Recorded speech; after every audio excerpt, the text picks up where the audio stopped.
Elderly driver came into the parking lot and came in at a high rate of speed.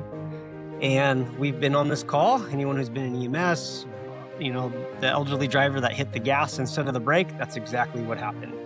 So she came in off of the highway, came in high rate of speed, knew it was coming in a high rate of speed, wanted to jam on the brake pedal, and she hit the gas. I didn't see anything. I'm in the gazebo. Here, all I can do is hear.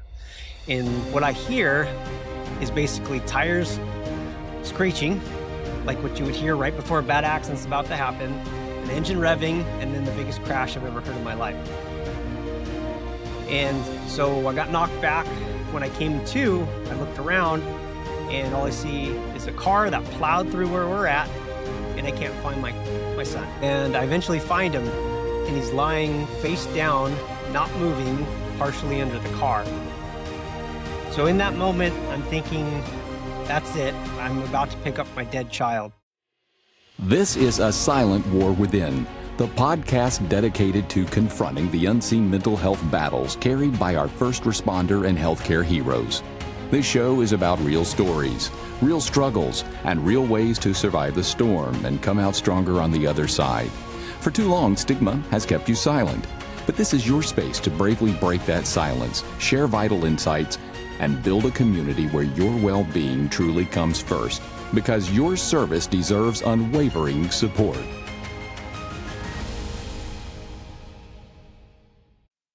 Hey everybody, welcome to A Silent War Within. My name is Michaela. This is our lovely host, Kevin.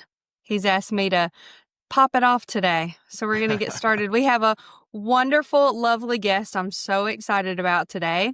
It is Egan De Los Cobos. Did I say that right? Yes, ma'am. Oh, perfect. Okay. And he's going to be sharing with us his journey and holistic healing. So, Egan, just tell us how your story begins. How did you get here? What's going on in your life right now? Do you want to get in the whole story?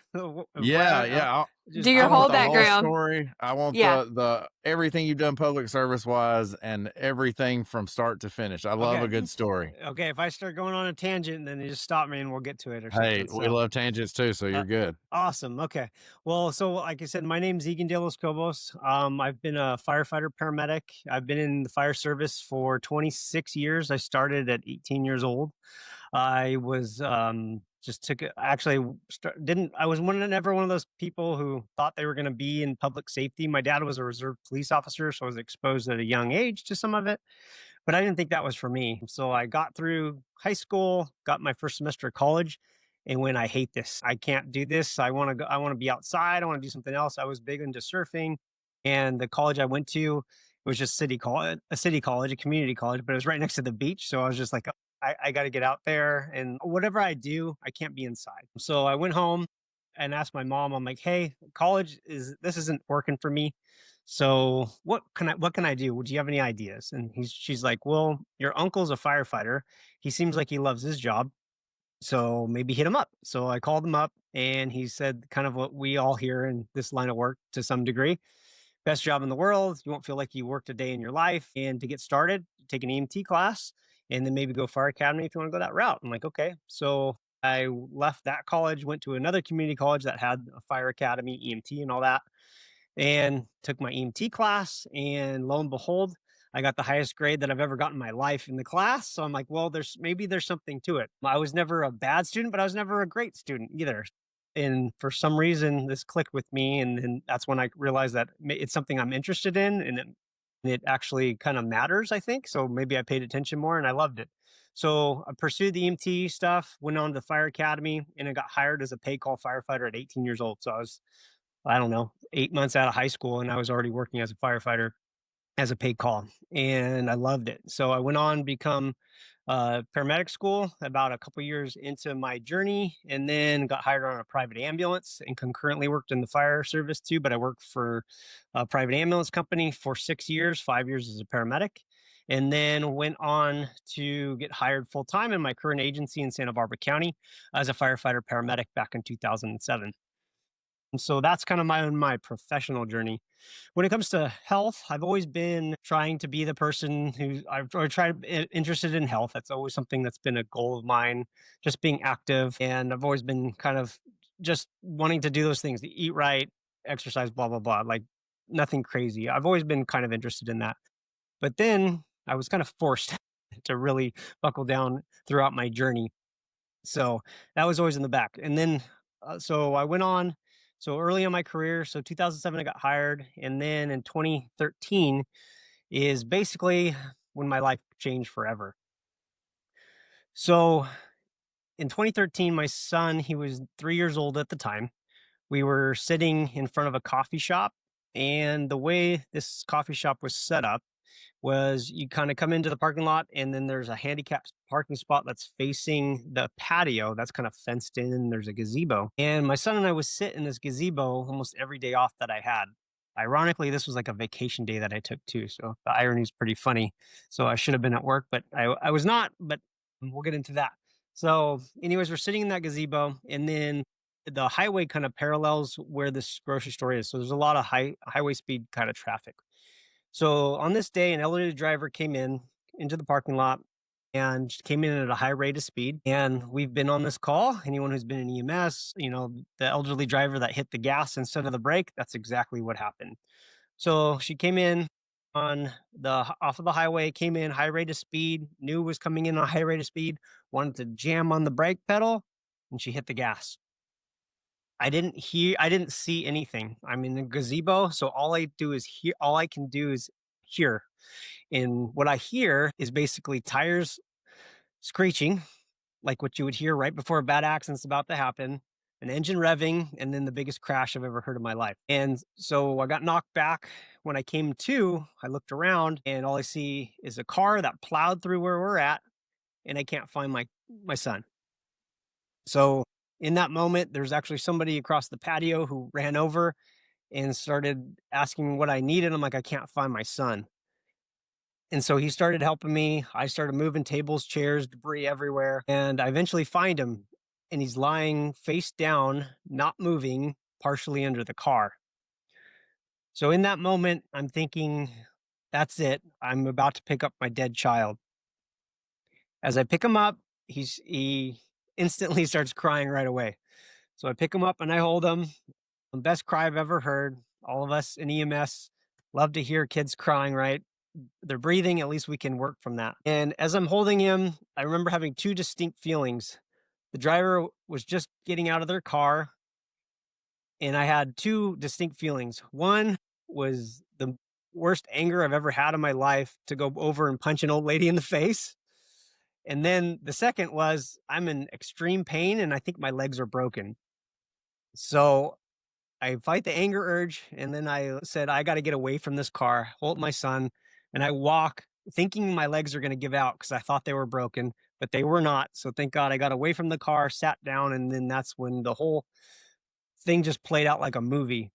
So I'm sitting there holding my son, realizing what had just happened, and EMS, law enforcement, fire, all people I work with and know start showing up. And it's the weirdest thing because I know what happened. I know the severity of it, but I can't communicate. And we've seen those people. I've seen those people throughout my entire career, and I never understood it till now. It's like everything's happening in slow motion. It's a movie. It's like it's not happening to you. It's the weirdest thing ever. People will come up to me and ask me, and I physically could not get words out. It was the weirdest feeling ever. And one of the captain who was on the call was it was a friend of mine, and he worked at the normal station that I work at too. So, and at first he thought I was there to help with the call. He knew I lived there. He thought that I was just there kind of helping out until he looked at my face. And he said I was about as white as a ghost, and that's not like me. And so he's like, he was involved. And so he gathered me up. They put me on the gurney. The EMT at the time wanted to put my son in a pediatric spine board. I said, the hell you are? I'm not letting him go. And so I held him all the way down to the trauma center for about 45 minutes till the ER doctor pulled him out of my arms. So at the hospital, we were treated and released within about 4 hours. So they did CT scans, they checked us all out, x-rays, you name it, and literally bumps, bruises, and scratches. That's physically all that happened. And At first, I remember on the way home, I'm like, man, like that's it. Like I felt like it drove through us, but maybe it just glanced us, and maybe I'm overthinking what actually happened.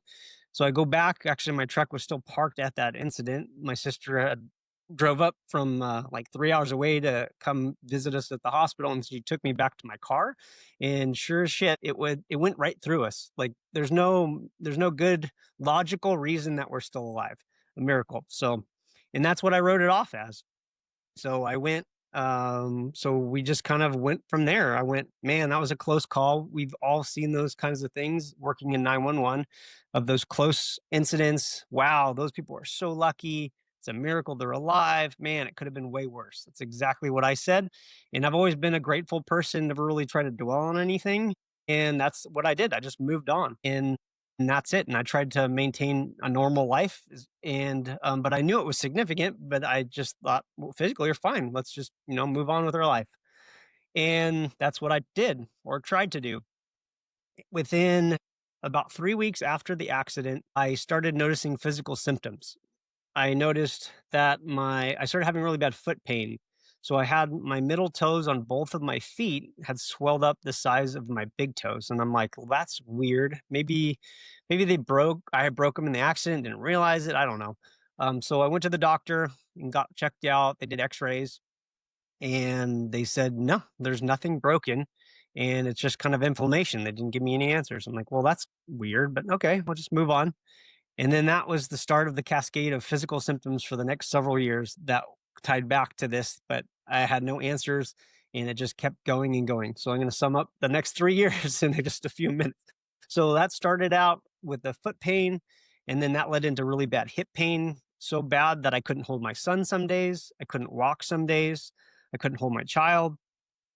That led into super bad back pain. Then, and I felt like my body was completely breaking down within just months after this accident. I literally felt like I was a 90-year-old man trapped in a 33-year-old's body. And again, I'd go to doctors. I would say, hey, like my back's hurting, like having really bad pain. They do x-rays. They're like, oh, you have arthritis, just osteoarthritis. And I'm like, what the shit? I'm 33 years old. Like maybe I'll have some, but not to this degree that I can't move. And then, so specialist after specialist, I go to orthopedist, and then I started developing skin issues of psoriasis. But again, at the time, it wasn't put together. So they just say, oh, it's just general inflammation of the skin, seborrheic dermatitis. So I started having psoriasis. And if you don't know what that is, it's like itchy, red, flaky skin. And mine was all in my entire scalp. It feels like somebody's walking around with a blowtorch wherever it is constantly. It never goes away. So my skin's breaking down, my joints are hurting, I can't pick up my kid. So I'm having all these physical symptoms. And again, doctor after doctor just giving me either steroid cream. I put it on, the psoriasis would clear up for a minute, go right back. And I'm like, what the hell is going on? So not getting any answers. And all of them, I would say, hey, on October 2nd, 2013, which was the day before the accident, I was fine. Ever since my accident, my health has been decline. Is it related? All of them told me no. But I knew in my gut that there's something changed. Like I know who I feel, what I feel like, and this is not normal. So all these physical health symptoms were going on for the years after the accident. And then coincidentally, I'm starting to have mental health issues. Again, not knowing what it is, just looking back, because I didn't have any tools. Just like you guys have mentioned on previous podcasts that we do, we didn't have those tools. Nobody talked about it. So we were left in the dark. So I started having really bad like hypervigilance, anxiety, and I didn't have nightmares. I always say like that's a common thing with post-traumatic stress, and I did not. It's probably because I didn't sleep. So that was the big thing for me is I didn't sleep. So I would go to bed at 8, 9 o'clock, just lay in bed thinking about taking care of my son, my job, whatever else needs to be taken care of. And maybe I'd fall asleep by 1, 2 in the morning, wake up at 6 a.m., do it all over again. I thought that was normal because I've been doing that for the last roughly 15 years, but prior to that too. So, like I said, I started at 18 with a pager on my hip, getting up out of my bed and answering calls. So for nearly, over half my life, I've been doing this thing and thinking that's normal. Apparently, it's not. So I'm having all these symptoms, and then I'm noticing anger. getting really, really pissed off about really benign things. And so I just remember that's like deep visceral anger that would just develop over anything. And it would be so bad that you want to punch somebody in the face, hit a wall. And that was not like me. And anybody who knows me knows that that's not like me. So I knew that something was going on. But again, I would go to doctors. I would ask like if this is all related, and all of them would told me no. So it made me feel like I was freaking crazy. But I knew in my gut something had changed. I want to back up real quick. So I knew the significance of the accident and the potential impacts from my kid. I didn't think for 1 second that mental health would impact me, yeah, after that accident, but I knew my kid was small. I knew this could be traumatic for him, and because maybe he couldn't process it. So I took him to a therapist, called my insurance, called the therapist, made an appointment for him. This was about a month or so after the accident. And he evaluated my son, and he said, from what I can see, he's okay from his perspective. I don't think the kids are very resilient. He'll be okay. But he said, I'm worried about you. And I'm like, I'm fine. I see worse shit than this all the time. Like, or I'm grateful, like physically we're fine. So that's what I told him. He's like, I know that, but I want you to do something for me. He said, I want you to write a letter to your son as if he had died. And this was my first experience with a therapist. And I thought about that. Well, it hit me in the chest once. And he said this in a backhanded way as I'm going out the door to write this letter. As I'm going home, driving home with my son, and I was like, wait, why would I want to dwell on the fact that my son died when he didn't? I said, this is bullshit. I'll never go back to that therapist. And I never did. And that's was my experience, which was not a great one, right, with therapy. And so then obviously the cascading events of everything too. So I'm going through years and years of physical health symptoms, mental health issues, knowing something's going on in my body, but nobody's giving me any answers at all. And then what happened one day was everything kind of came to a head. So it was my girlfriend at the time. We were making dinner. We had this condo, and it was a real tight little kitchen. We had this kind of high table, like a bar stools, and my son was sitting on a bar stool, and he fell off of it. And kids fall. We have nieces, nephews, kids, they fall all the time, right? It's usually never a big deal. When he fell off of this bar stool, I thought he was dying in front of me. It was the weirdest thing. I went rushing over to him, picked him up, squeezed him so tight. I bet you he couldn't even breathe. I was holding him so tight. And I just started crying unconsolably. And I knew my reaction was way over the top. I knew it was unnecessary, but I couldn't control it. It just came, and I had no idea what was happening in my body. Even my girlfriend was like, "What's wrong with you?" And I said, "I have no idea, but I can't live like this anymore." And so I knew something was going on. So maybe I need to seek therapy or something else. I have no idea, but this is not working. So I went, and then there's no such thing as peer support. Didn't know what the hell that was. And I knew I went through my insurance before for a therapist, and it was crap. So I'm like, what can I do? So I just went on Google and tried to find like a trauma therapist, and I found like a local trauma therapist and went to them. And thank God I did. And when I say I found a therapist, I paid cash. I burned the receipt. I didn't go through insurance. I didn't call my company. I didn't tell my chief. I didn't tell my captain. I didn't tell anybody. I was scared of what the hell was going on with me. Is there something wrong physically with me? Can I do my job? Is there something wrong with me mentally? I can't do my job. I was scared shitless. So I didn't tell anybody. And so I made this appointment, and within about 30 minutes, the therapist looks at me and says, "You got PTSD." And I'm like, "PTSD?" I said, "Isn't that like for military? People have seen really bad stuff in wars." I'm like, "I got hit by a car with my son and I'm fine. Like, how can that be?" And she's like, "Well, trauma doesn't work that way just because you're physically fine. And you're a first responder and you've seen a lot of bad shit along the way." And I'm like, "Okay." And so as I walked out of her office that day, for the first time in over 3.5 years, I had an answer to what I was feeling inside my body and at least a direction to go.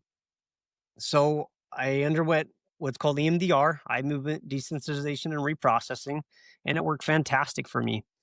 And I tell people, and when I teach, I say if my anxiety was a 9 or a 10 on a 10 scale, within a few sessions, it was down to like a 3. It worked really fast for me. And it's hard to conceptualize, I think, and explain to people because it's almost like voodoo.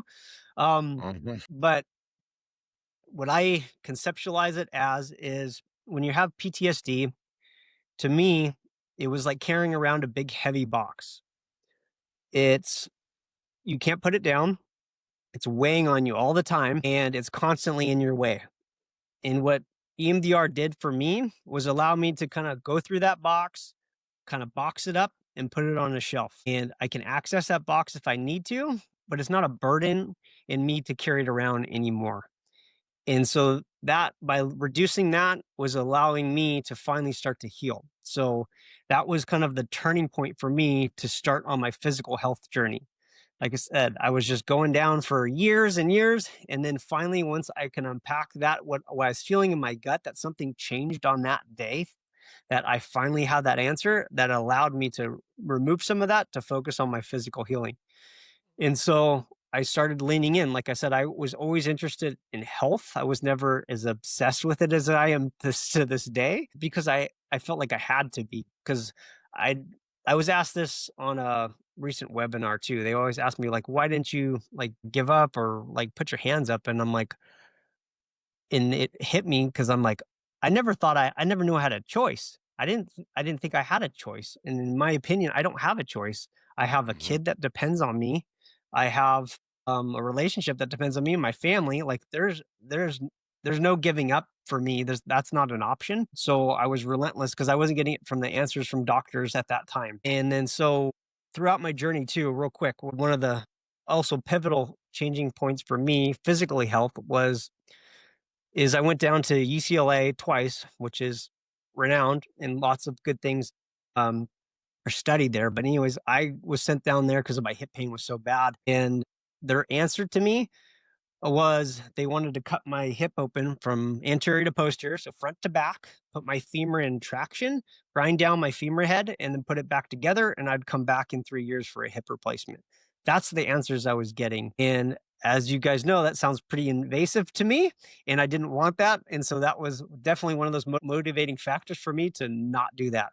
And I'm glad to say that was over a decade ago. And no, I have not needed a hip replacement and I run half marathons. So I'm glad I stuck with what I felt like in my gut because that wasn't the answer for me.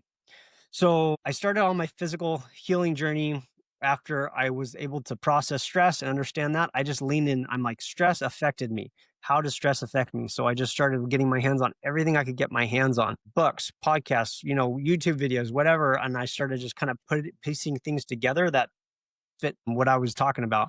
And like I said, I would go to doctors and say, hey, like I was fine on this day. And oh, and the other thing, so it took me years to get diagnosed with psoriatic arthritis and psoriasis. And that's ultimately what my autoimmune disease that was triggered.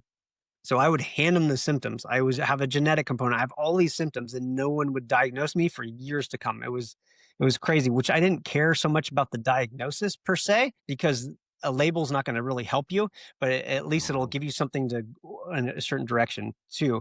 And I would always say like I think it's related to my accident, and they all said no. And now, and that was back in 2013, 2014, 2015. And studies have finally come out now of PTSD tied to lupus and nurses, Mhm. 9/11 to firefighters and autoimmune and PTSD in 2021. So the studies, I don't know if I was ahead of my time or whatever, but the studies have finally caught up. So that's the thing with, medicine. It takes forever for anything to catch up. Mhm.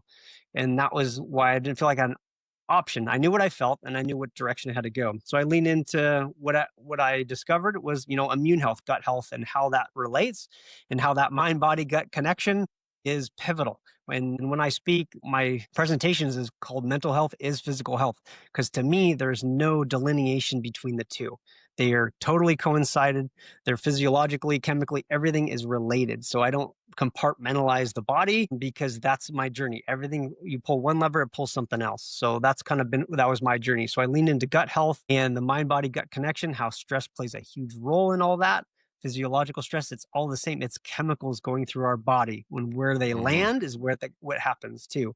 And then I have the genetic favor of having genetic autoimmune disease in my family, which can trigger that. So just because you have a genetic component of something doesn't mean it's going to get turned on until you introduce an environmental or lifestyle factors or a triggering event. So no different than cancer. We're constantly fighting cancer cells, but it doesn't mean it's going to like sit or take us out, right? As long as our body's in that state, we can fight off things too. So an autoimmune works similarly. It's immune health stuff. So I leaned into that and basically trial and error on a lot of things. So just implementing things. So stress management, sleep, so certain diets. I tried everything under the sun. And then finally, within about 3 or 4 months, what the first things that I noticed was my joint pain. I was able to mitigate 95% of all my joint pain.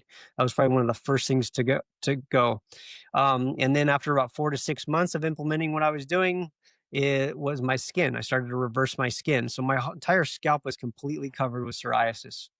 And now I have a little teeny tiny patch. So I wish there was a cure for autoimmune. I wish that I could say I'm 100% symptom free. No, no, no, no. That's not how autoimmune works. But like I said, 95% symptom free. And I've been able to maintain that for over a decade without any medications, too. And that was another thing. Medications, sure, to me, like I worked in Western medicine, we do all here, right? But those drugs and stuff, they weren't the right choice for me. And I've coached numerous clients that have been on every medication that you guys see on your TV on an afternoon show, right? That they'll pop up on the TV. So I've coached all the people who have taken all those medications that are thousands of dollars. And guess what? Over time, they could stop working for you or never work to begin with. So that was just not the choice for me. And I'm glad I've found other ways too. Like I said, there's a time and a place for medications, absolutely, but it wasn't the choice for me at that time. And then, so I'd say on my journey, so 4 to 6 months of my skin reversing, and then after a year, I've been able to maintain that 95% symptom free. So for almost a decade now.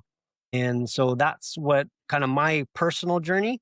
And then I just basically started opening my mouth and talking about what I was doing to people that I know and got into like gut health supplementation and learning more about that stuff.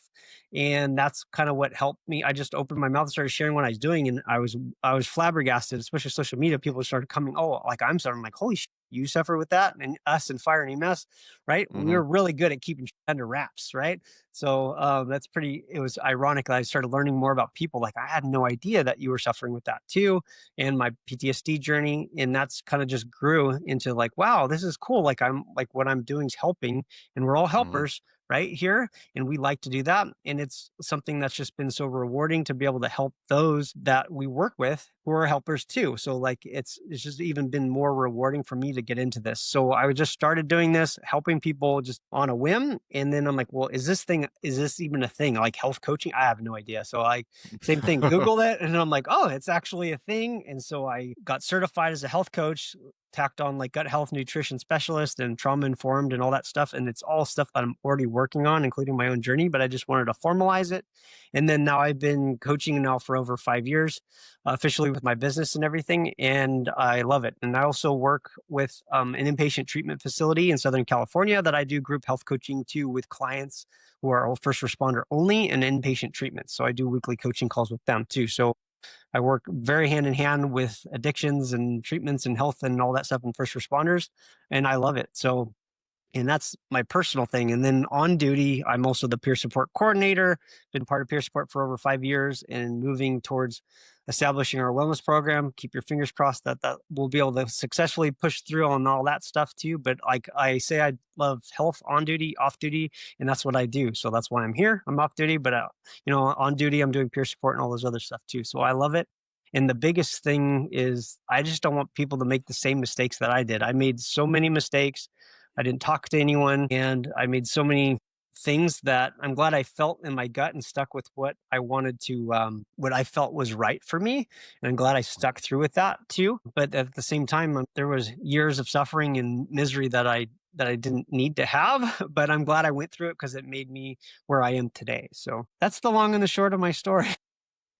No, I loved it. That gave me goosebumps. Yeah, that was really good. So I do have a few questions though. So when you were going through what you didn't really identify immediately as PTSD, did you try to, because one of the overreaching things we hear a lot when we interview people is typically when first responders, especially nurses as well, but it's more prevalent in first responders, we tend to try to cope in unhealthy ways. Did you adopt any unhealthy habits during that time of you struggling with those thoughts that you weren't exactly sure were there? You just kind of had those feelings that something wasn't right.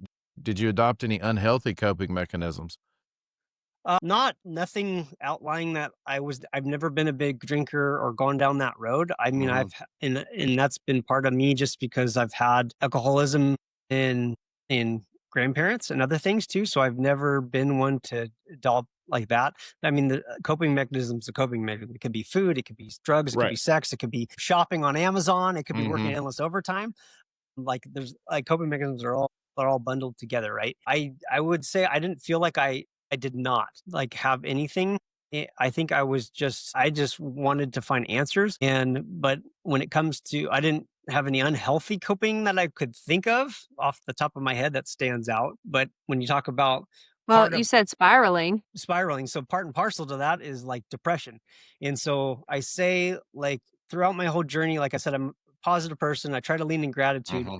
But when your body's falling apart, you don't know what's going on, you're scared shitless for your job and everything, like you can get into an extremely dark place. And I say I never felt like I was contemplating suicide, but I got a glimpse into what it would feel like to not be in pain anymore, physical and Hmm. emotional pain.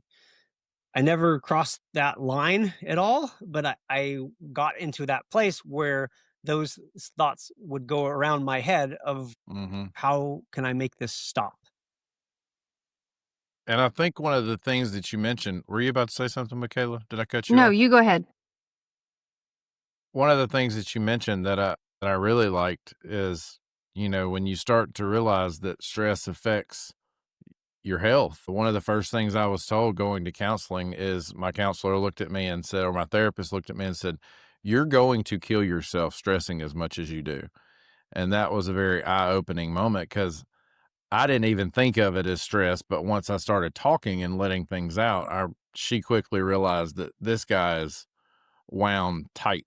Uh, and so I really like the way that you kind of handle stress. What were some of the health related things that you started doing instead of just an overview breakdown? Like what your workout routine was? Did you start supplements? Like what was it that you did to kind of gain some of that health back to get to that 90%, 95% number that you mentioned?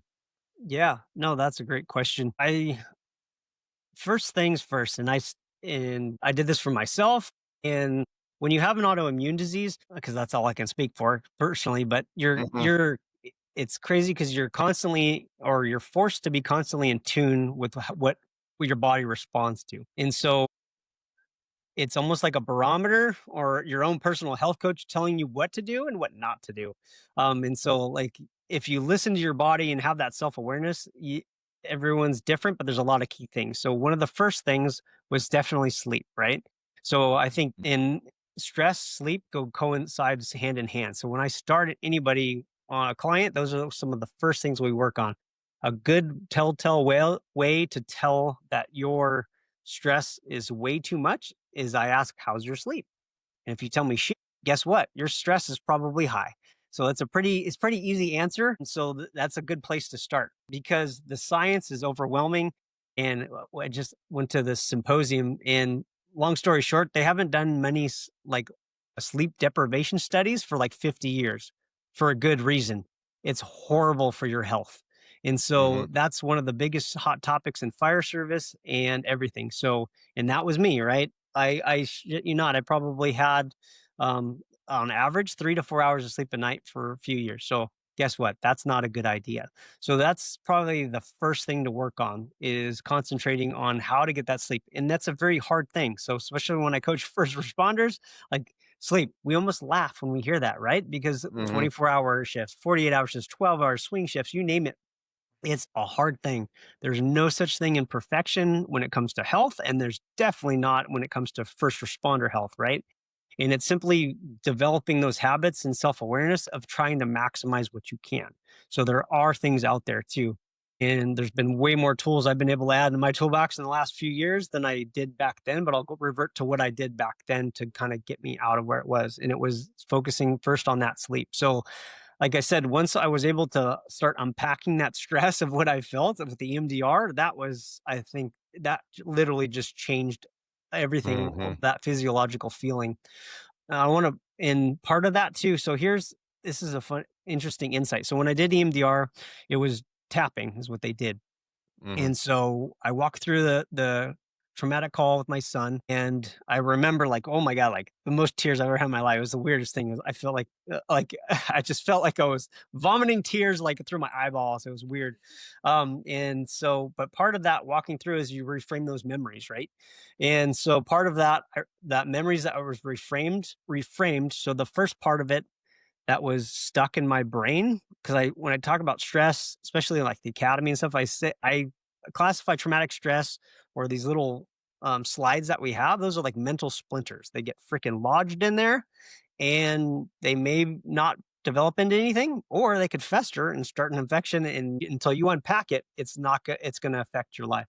And so what was lodged in my brain was that image of my son lying face down under the car. Mm-hmm. That's what was lodged in my brain of his dead body. Even when I was playing with him, even when he was yelling at me or playing, like doesn't matter. That was the memory that was lodged in my brain for years until I unpacked it on that day.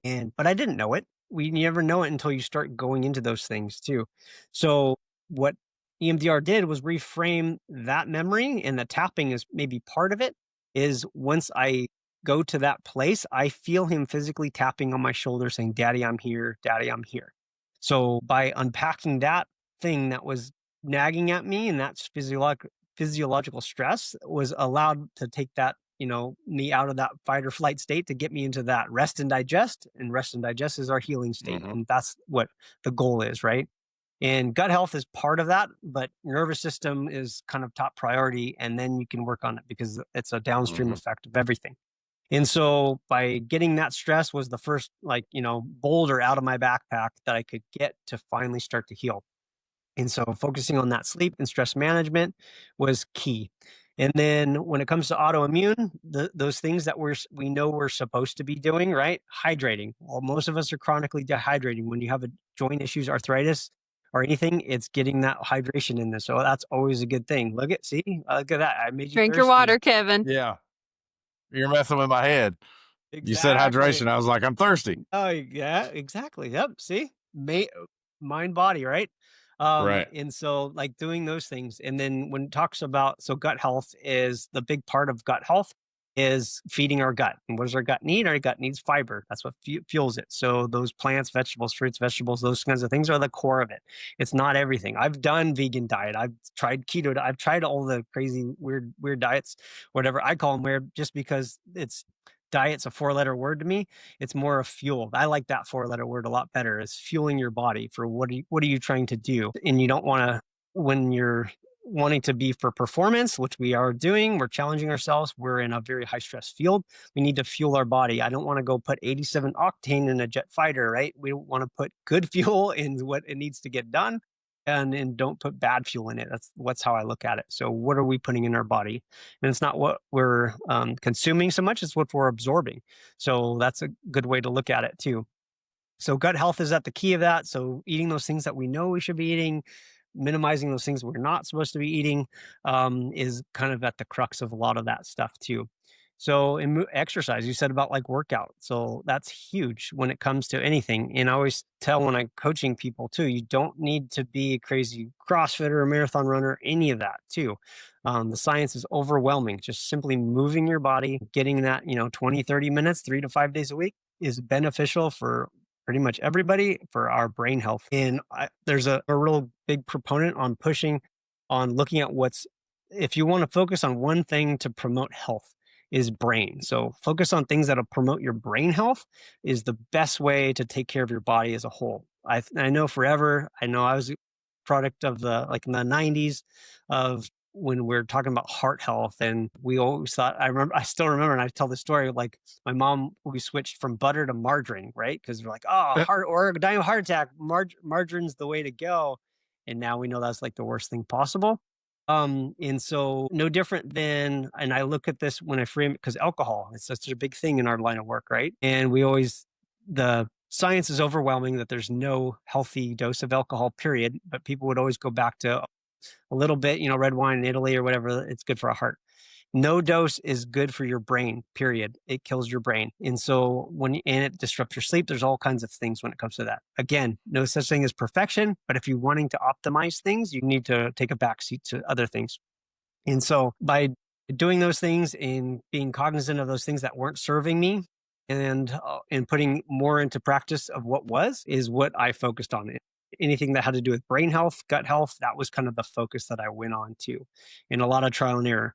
In supplements, everyone always likes to talk about supplements, and supplements can be beneficial. Everyone's different. The science is still very mixed out there on a lot of things when it comes to like probiotics and all those kinds of things. I like supplements, but I like supplements at the right time, because what happens is we treat them like a medication or a quick fix. And you think that, oh, I got to take the supplement so I can have the 4 drinks tonight or do something else. It's the healthy habits. It's the consistency over intensity over the long term that's going to yield the results, not just some quick fix. And supplements are a supplement to what you should already be doing, not a quick fix for anything else too. Because no different than you give somebody a medication, a heart medication, right? A doctor after a heart attack, give a heart medication, take this. Cool. Is that gonna prevent the next heart attack, or is going to the gym, eating better, losing weight, doing all those things that you're supposed to do going to be what's going to really move the needle? We know exactly that answer.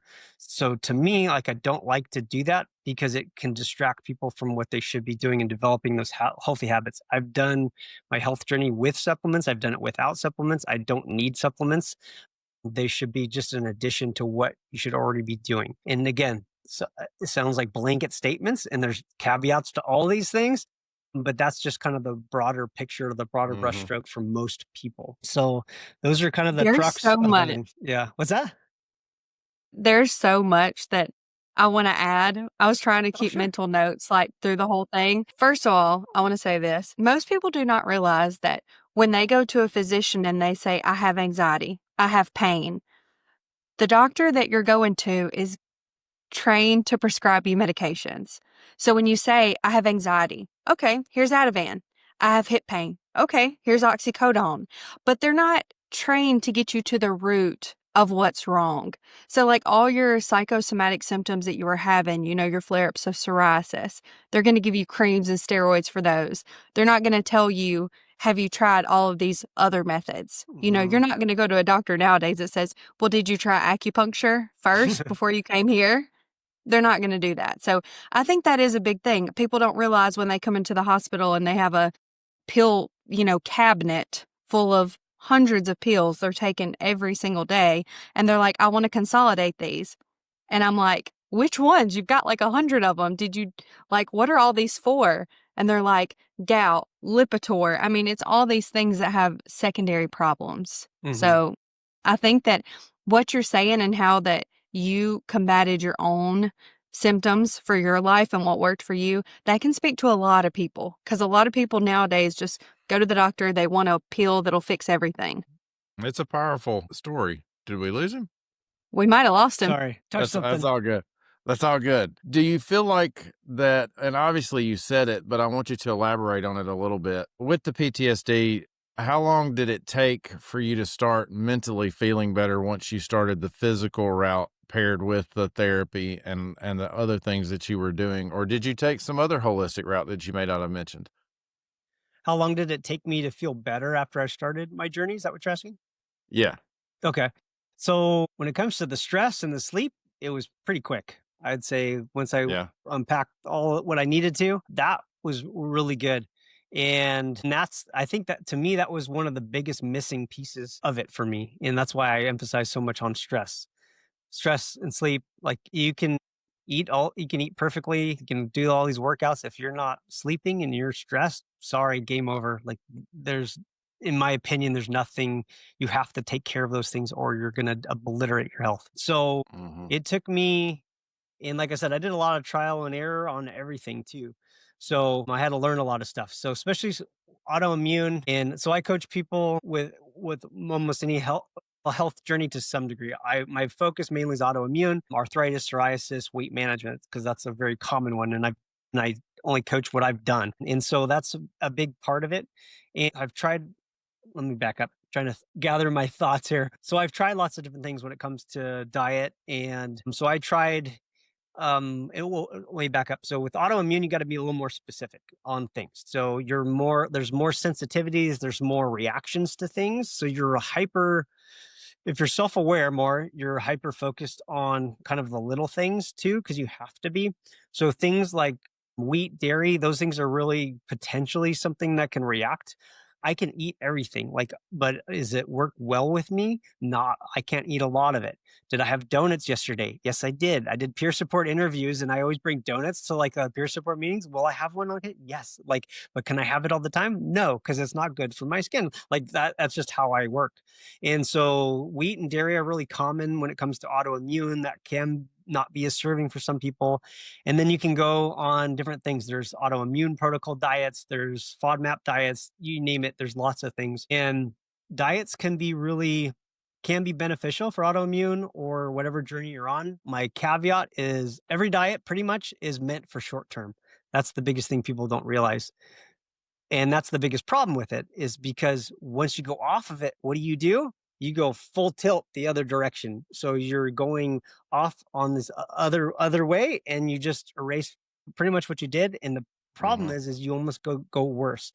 And that's one of the caveats of the big, push for we talk about weight management real quick, right? The whole rise in GLP-1 medications and all that stuff. It's like, oh, great, you lost weight. And people, and I hate this, and I always tell my clients, I said, throw your scale in the trash, because weight doesn't mean anything. I said, or if you want, go ahead and hold one of your kids and step on the scale. Tell me what you ate. Well, that doesn't make sense.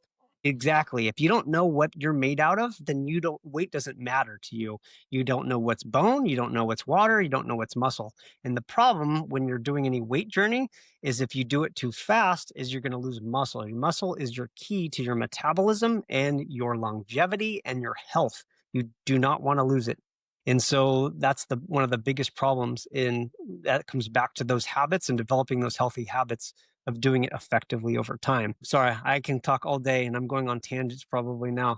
But so when it comes to my healing journey, implementing these things, again, I was just leaning into everything that I could get my hands on. And I started feeling better probably within just a month or two of knowing I was going in the right direction, and then just constant trial error. And then I would get a couple bad nights of sleep and went, oh my God, why am I getting worse? You're thinking you're going in a different direction.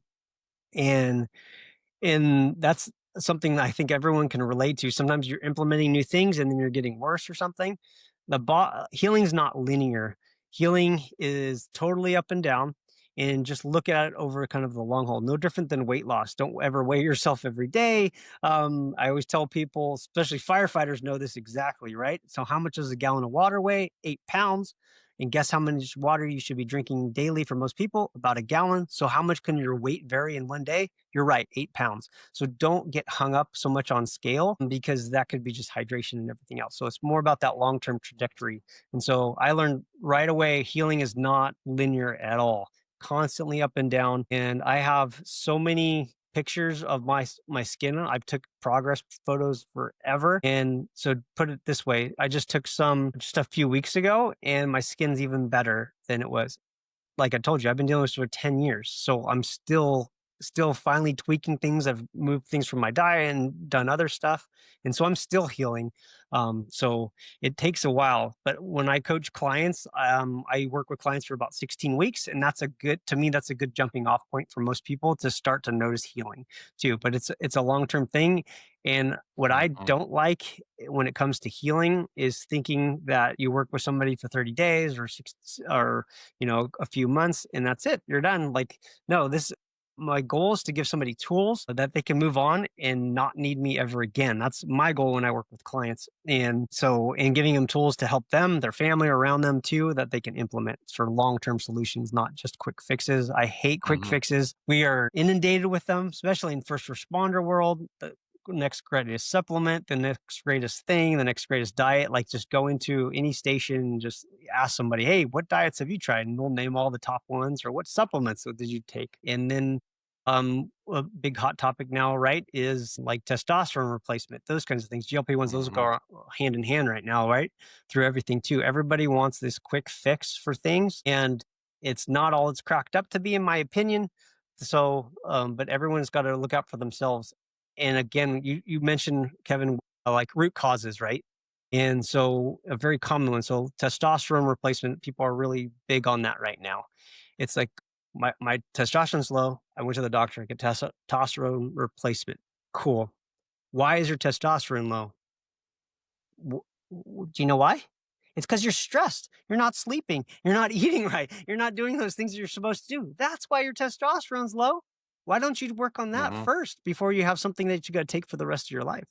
Like But that's all those social media guys love to promote that. yeah, exactly. And I'm not saying I'll never not do it, but I'm not going to do it right now. I'd much rather focus on that. I just did my own lab tests too. Oh, so I could go off on this all day. So if I'm going on too many tangents, you stop me. But anyways, like when we talked about kind of the answers or lack of answers that we get sometimes in medical treatment that we have. I just drew my labs. I've been doing like a fat loss journey for like the last year. I've been just wanting to do it. I try to push myself. So I drew my labs, and I have a family history of higher cholesterol. And so I got them checked out, and I've been on this journey for like 9 months, like a focused protein, tracking my food, doing all this stuff as I like it. I've been wanting to push myself. So that's what I did. And so I just want to check and see where I'm at. And so I draw my labs, and I get a phone call from it's a nurse practitioner, and she's like, "Oh, go through your labs, blah, blah, blah. And I'm concerned your cholesterol's a little high." I'm like, okay. And looked at it, and I'm like, oh, yeah. But I'm like, so my LDL's higher. I'm like, okay. And then I'm like, but my HDL is like 20 points higher. My triglycerides are lower. My testosterone's 80 points higher. My A1C is down 0.2%. My blood sugar's down 20 points. But you're hung up on my LDL. And so I'm like, and she wouldn't let it go. And I'm like, okay. Mhm. I'm like, all right. And she said, well, let's just do a CT scan of your heart and make sure there's no calcium, blah, blah, blah, because then we can dismiss that. But she wanted to push medications on me. And when I went to radiology, did the CT scan, the radiology tech's like, "Oh, you got any heart issues going on?" I'm like, "No, just higher cholesterol. They just want to make sure it's all good." And she's like, "Well, you can take medications and it'll help with that too." And I'm like, "Oh," I said that, "No, I'm not going to be doing that." And she's like, "Well, you really should." And I almost lost it, but I just said, "Got it." And I did my obviously zero calcium score. That's it. There's no reason. And that's just another one of those things that us in EMS nursing know this, right? Do we treat the patient or do we treat the monitor? Patient We treat the The patient, patient. right? every time. Okay. A lot of people in the medical community, I don't think see that. And so that's something I've prided myself on is treat the patient, not the monitor. So let's do with that. And at the end of the day, I think you've mentioned this too before, Kevin, is like med compliance, right? Is actually taking those medications too. Can the doctor shove the medication down the patient's throat? No, we have to, the patient's the one who is in control anyways. So why don't we work with the patient? That's what health coaching does, is to do what fits in their life and what they're going to do for the long term. Mhm. So that's kind of my approach. And that's what I found out in my whole journey was because I tried radical things or radical supplements, in my opinion, just like all these things. And oh, maybe this is going to work. Maybe this diet's going to go. And and that's not what I found that worked for me. And that's what I said, like I trial and error so many things. And what I find what works, and that's what's going to work at the end of the day, is what they're going to do and what they're going to stick to. Cause that's exactly what I did. I've tried vegan, I've tried keto, I've tried paleo, I've tried all these things. And at the end of the day, it was that none of those specific things work for me. And anyone who's ever tried a lot of those things, after 4 or 6 months, they're going to be done with it anyways, and maybe they're going to revert. So I'm now 45 years old. I'll be 45 next month. Um, I am like at my lowest body fat percentage naturally. I am 95% symptom free from autoimmune. I manage sleep pretty well at night. I have 3 kids. I do all these things and I feel great. So like, and in what I'm doing is what works for me. And I'm not saying it works for everybody, but when I coaching people, I help work with them to find what works for them. And to me, that's the key for longevity and so and health, especially in this line of work. So when I coach first Mhm. responders, is that I say we're the epitome of how to destroy your health, period. For lots of reasons. Uh, I'll mention it too. So we're constantly stressed to some degree, right? Just because we have to be, and we're in that fight or flight state. Are we caffeinated? Do we have nicotine on board? Do we have lack of sleep? Do we have marital issues sometimes? Do we have? Mhm. Oh yeah, I forgot to mention. We see trauma every day, more or less. Like so, we Mhm. are the poster child for how to destroy your mental and physical health. So it's imperative upon us, I think, to have tools and learn from those other mistakes and implement things so we don't go down that road and bring our family down with us. So Absolutely right. that's crazy. That's so good. So, Egan, as we're closing it out, this Mhm. is going to be our last kind of thing we talk about. If you were going to say to the burnout, tired, anxious, even sick first responder that has PTSD out the wazoo, what is your one thing that they need to start doing today to put them on a journey for holistic healing? Somebody who's struggling with post traumatic stress or anything is the hardest thing you'll ever do if you've never done it before is ask for help. So asking for help is the hardest part of it all. That's it, in my opinion. And even in my peer support capacity, my journey, my experience with all this, I still had that problem of asking for help too. And I just I had a really critical call about was beginning of or the end of last year, and I in charge of peer support. I have gone through my own journey, and the call was that call when if somebody asked me, right, what's the worst call you ever had? That was it. 20 plus years into my career. And I I did the good thing that I did was I knew it. I recognized what was going on. I told my wife about it. I said, "Hey, I'm not in the right place." And I gave myself a timeline. If I'm not feeling good in a few weeks, I'm going to seek help. And and then so a few weeks went by, I feel fine. And then I took a look in the mirror. I'm like, "What in the hell am I doing? Like what am I scared of asking for help? Even though I've been in this capacity, I know what the effects are." I'm like, I'm an idiot. Like, I should be the first one to go, "Oh, sign me up. I need to go." I was still in the back of Mhm. my head, like, nah, I think I'm good. And I'm like, no, stupid. And the best thing I ever did, I went back, I made an appointment. I already knew what EMDR entailed. I said, I want to do EMDR. Walk through it, unpack what I needed to. And it was eye opening. I could talk about that one a whole nother time, but I've been sharing that a lot with my coworkers to explain to them how EMDR helped me, very similar to my first experience. And I'm so glad I did it. But again, the hardest part, I think, is asking for the help because once you are in that Mhm. process, I think your mind is open to it, and then things will start coming. Resources like this, resources online. If you have a peer support team, there's lots of things that are out there to help, but they're not going to force you into it. You need to ask for help. So tell us all the places that we can find you. Give us the shameless plug. I love a good shameless plug. Sure. So my website is firstwellnesshealth.com. And then I'm on all the social media platforms, YouTube, TikTok, Instagram, Facebook, and all those too. And I have a couple Facebook groups that are developing too. I have a first responders mind body wellness Oh, Facebook group that's just kind of starting. And then I'm also so After Action is also a company that I contract with too for that inpatient treatment facility too that I do coaching with them as well too. So but firstwellnesshealth.com, you can find all that information too. that is awesome. Mhm. Well, Egan, thank you for joining us. That was a great conversation. I love your story. There's going to be 100 great clips from this that I can share in all the places. And if you guys Perfect. are looking for a silent war, then you can find us in all the same places: Facebook, Instagram, TikTok. You can go check out our website, silentwarwithin.com. I'm working on getting a newsletter developed to get out there. Hopefully by the time this episode airs, that will be something that is sent out weekly with links to our guests. That, that couple weeks, it'll probably be a bi-weekly thing to start off to see how it goes. But we're working on things, and we're trying to get, hopefully this episode and the episode just before it will be a video version as we continue to work with Spotify and Apple to get videos. So it's a pretty simple process. I just didn't know what I was doing Yeah, to start I hear with. you. So yeah. So this was a new thing for me in August that we started, and I didn't know anything about it. So I've learned on the fly, getting better every time. With Michaela on board is super helpful. Kim was super helpful while she was here.